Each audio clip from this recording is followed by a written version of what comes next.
Smoker, man playing Harlow. Smoking some Blackmore, my Calabrese. Give it to me by Smoking Cobbs. Appreciate you, buddy. We ain't talking about pipes today, we talking about cars. Dale Okie, pipe and cigar smoker. Got some problems with his cars. We'll see if we can help him out a little bit. This is going to be a lengthy video. I'm sorry. This is going to be my second time recording it. Did it the first time, and I rambled a lot, and it wound up being like a 30-minute video. So, if I'm not shooting for it to be that long, if it determines to be that long, then I'm not going to post this publicly. I'm going to send this to you. So I'll send a link to you. That way, everybody in my channel don't have to be looking at a 30-minute video and saying like, "Oh, I'm not going to watch that," you know. I wouldn't watch it. But either way, we're going to see what we can do here with your car, with the Stratus. Got some running problems, man. With the 03. That's telling me it's an OBD2 equipped vehicle. It runs on electronic engine control system. First thing you're going to want to do is go see if we've got any codes in it. Take it to Advanced Auto Parts or any of these aftermarket parts houses and tell them, hey, I need to get my car scanned for codes. And they'll have a little code reader, and they'll come out there. Most places will do it for free. They'll give you a code. They'll try to sell you some parts with it. Don't listen to them. Come back and talk to me, and we'll talk about what kind of codes you got before you go buying parts.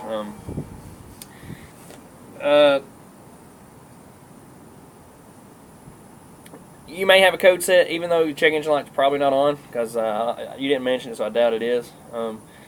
You can have a code set in a continuous memory, which means that the problem is an intermittent problem. It's not occurring all the time, or not it hasn't occurred enough to set the check engine light on to make it a hard fault, on-demand code.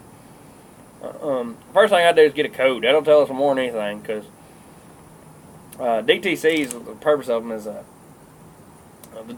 definition of a DTC is a diagnostic trouble code, and what that does, that kind of gives you a direction to go. It tells you the computer has seen a fault somewhere, or one sensor's not reading right, and they give you a direction to go. Right now, we're kind of shooting at the hip. We got a big old wide broad of stuff that can cause this problem, and we're just kind of guessing right now until we can either get a code or get some data. We're kind of just going to be guessing, more or less, unfortunately. Okay, here we go. You could have fuel system related problems. Not that likely, but it is a possibility. You could have fuel pressure, fuel volume, fuel contamination problems. I highly doubt we know it's more likely not going to be fuel contamination. If you have bad fuel contamination problems, you have bad fuel mileage, it's going to be missing a lot more often instead of just an idle. You could have a fuel restriction in the fuel system. That is a possibility. I have seen it before. Most of the time due to a fuel filter has not been serviced properly. But the thing with this vehicle does not have a serviceable fuel filter. It is made onto the fuel pump. So it is a lifetime fuel filter. It's not supposed to ever go bad, supposedly. I've never seen one clog up on vehicles that are equipped with fuel filter in the tank with the fuel pump. I have not seen that yet. I'm not saying it doesn't happen. I have not seen it in the 10 years I've been doing it. It wouldn't be a bad idea to, if it was coming into my shop, that'd be one I would check. If I didn't have any codes, I would hook a fuel pressure gauge to it and get it to act up and see if we are dropping fuel pressure. It is likely cause, but not highly likely. Could be having an ignition related problem. It's also highly likely because that would be more all the time, more on a load with fuel pressure. Same when you get it on a load. But I'm not going to rule it out completely. It is a possibility.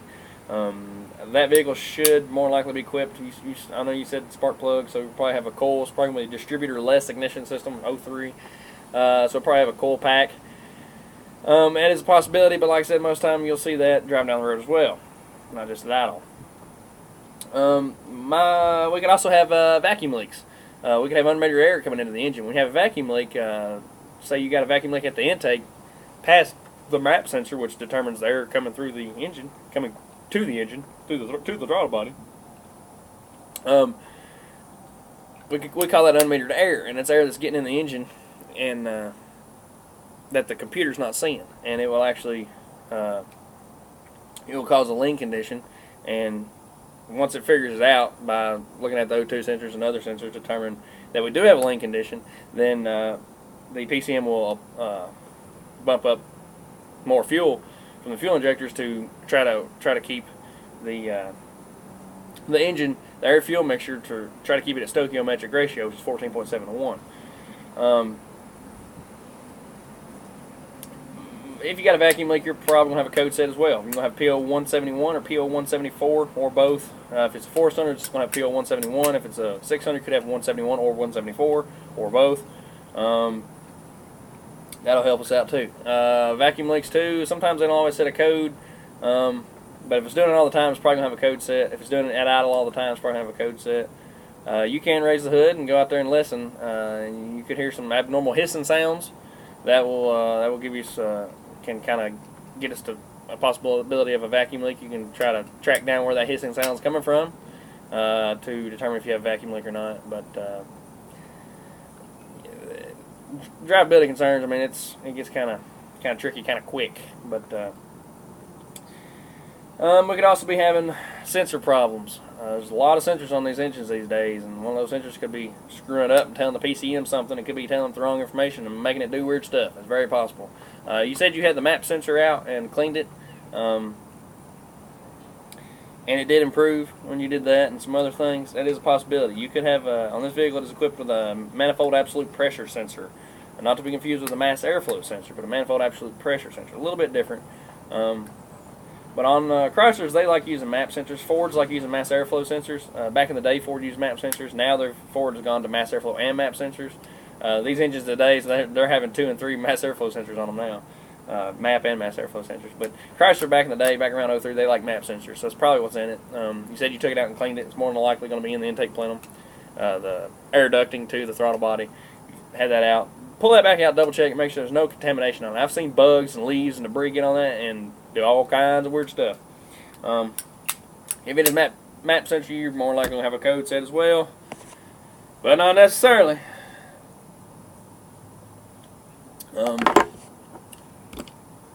But the map sensor, it determines the barometric pressure. It determines the pressure in the intake manifold.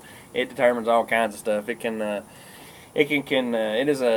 a direct input to the PCM, which all it's doing is reading a certain amount through voltage. It's going to be VREF 0 to 5 volts.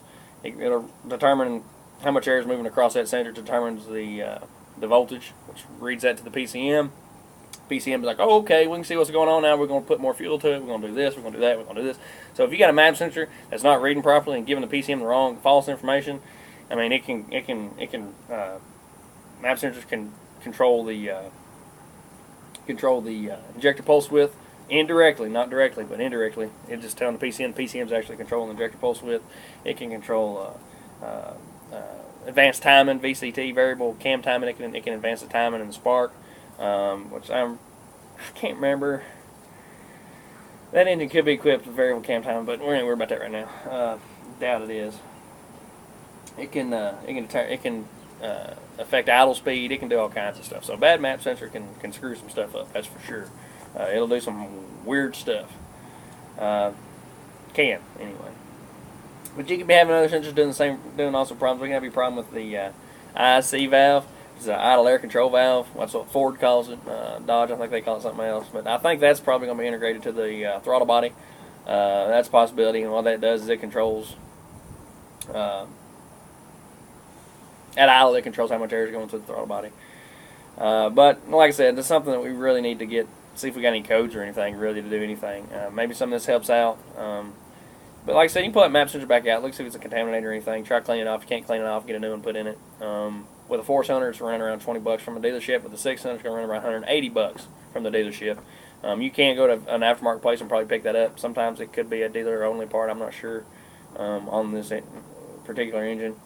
But problem with aftermarket parts is I don't like buying electrical components from aftermarket shops. I've had a lot of problems with them. But, you know, if it's $100 difference, maybe it's worth a try, you know. You never can tell.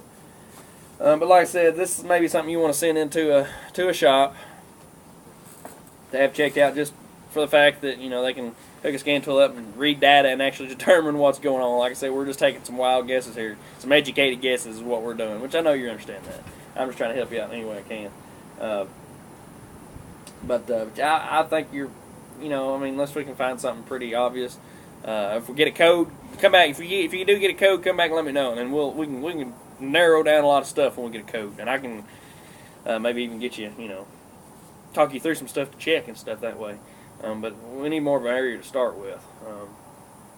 There's just a lot of things that can cause this problem right now.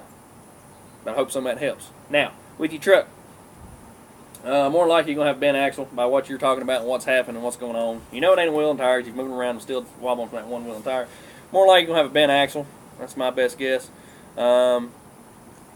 What I would do is, if it was me working on it in the shop, I'd bring it in, pull the wheel and tire off, pull the drum off or rotor, whatever it has, off the rear, and I would take a dial indicator and I'd be checking run out of the axle to determine if it's an axle or a bearing.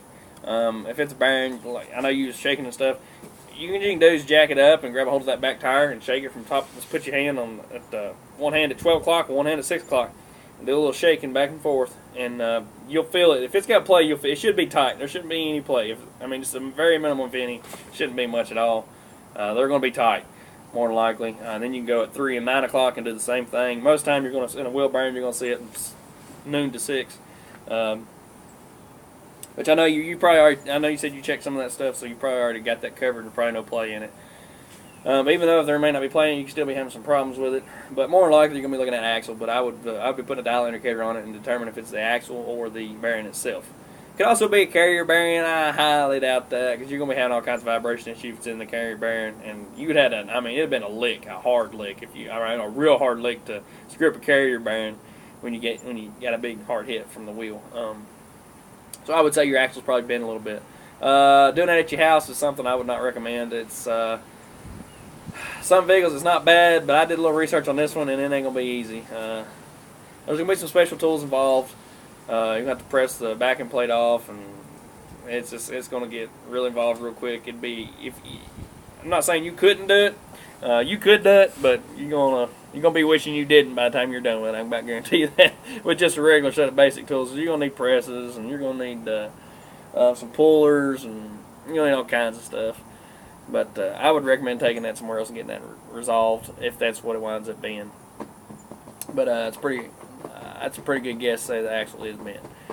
Like I said, I hope some of this helps. If not, I'm terribly sorry.